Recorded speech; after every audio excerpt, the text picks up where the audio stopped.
Brant from TradeGuild.net, and we're going to take a look at the market for the week ending Friday, August 1st. I've got the QQQ up on the screen here. I'm going to pull up a 60-minute chart real quick, and I'm going to show you just how I think this had developed, what we were expecting. First, we were expecting a broadening bottom, and this is what it was going to look like, and here's how we thought this was going to go. There's the broadening bottom, and we're expecting basically a breakout somewhere in this area in here, like that. Well, that didn't happen. So the next idea was that we were potentially going to see some kind of an inverse head and shoulders pattern with a shoulder, a head, a shoulder, and somewhere in here a breakout. Okay, well, that didn't happen. The next idea that came up that we thought, and this is kind of a weird one for a market that's in a downtrend, but this is what the pattern was suggesting, an ascending triangle like this. And we actually got a breakout here. You zoom in a little bit on it, and there's the breakout, but the breakout broke and it failed. And when you get a broken breakout, they fall pretty fast, and this one did. And in falling pretty fast, it created a pretty ugly bear flag over here. So here's the bear flag that we're looking at. There's the flagpole, and here's the parallelogram that creates the flag that runs counter to the direction of the flagpole. So we have a bear flag that is still within the boundaries of the ascending triangle. That's the only good news there is about it.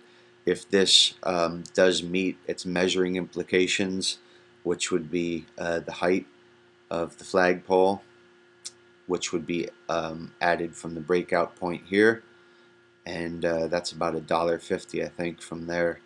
So you'd take from this point, subtract $1.50, you'd end up somewhere in the 43.25 area, somewhere around there, which would put the QQQQ at a new low, which would drag the market down, I think, with it. So we'd be in a real ugly spot if that happened.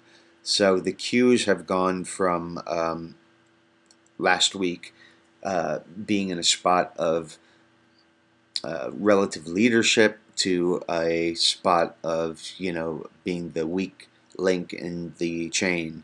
So, and when I say relative leadership, there was a 3-day period that we were talking about last week. We actually called it and said the Qs are going to outperform the rest of the market, and they did for 3 days in a row. Let's take a look at a couple 3C charts here that show some of the destruction here that was going on, and you can see in this orange 3C, it should have been making higher highs with price. It wasn't. That was showing distribution. And over here in this 3C, you can see on these Friday morning on this retest of the breakout, real miserable distribution there into this flag. Real horrible chart pattern. On MACD heat map, I'm going to pull up a 60-minute version of it. And what you can see, I said about the Qs that they need to get some momentum going, and you can see that the Qs are making higher lows, higher lows, higher lows. You would think that the momentum would be shifting, to the upside, but if you look at this MACD heat map, you see that it's making consistently lower highs, and the lows down here are getting consistently deeper and deeper. So there's definitely the momentum is going towards the bears here in the QQQs. Okay, so let's take a look at the XLF real quick. The XLF pulled back over here, you can see, and got a nice start over here, and we've had 3 days of pullback over here, and I guess considering what's been going on with the economic releases and going into the weekend, and with window dressing and everything else going on, I guess you could make a case for this little flag going on over here, but definitely XLF has been a real strong performer in this recent move since July 15th. So it's definitely one to keep an eye on. Another strong performer has been the Russell, but these two definitely are two to keep an eye on. If they crack and break down, then the rest of the market definitely is in some trouble. And I want to show you just a 10-minute chart. This is this flag that I was telling you about just the last 3 days, and you can see, especially into Friday, traders were just taking their money out. As you can see, distribution the entire day, and you see the same type of thing: lower lows, lower lows, lower lows over here. This is something I really want to share with you guys. It's kind of a major market event, and it's something to take really seriously. So take a look at this. Here's the spiders, and I got some trend lines drawn in here. Okay, there's the spiders. Note those trend lines, alright? Here's MDY, which is the mid caps, and I'm going to draw some trend lines in on this one.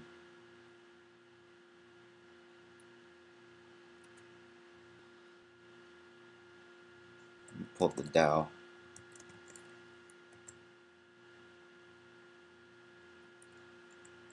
Okay, the NASDAQ composite.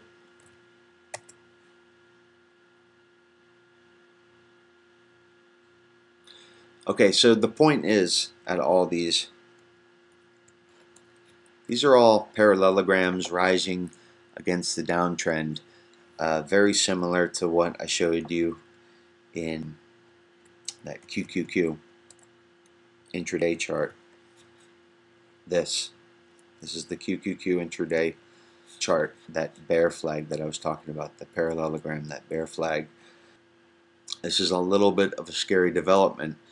You might want to draw some trend lines on your own charts and keep an eye on these. If we start to see break below these trend lines in any of these, that could signal a real big problem for this market.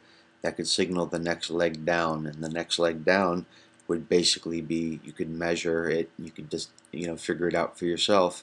Basically, you would take a line, draw it like that from where we had the first breakdown from this consolidation up here to the low over here, and then you'd figure out wherever it broke down here, just basically take this line and drag it there, and wherever it ends up, and that's pretty much where your target's going to be.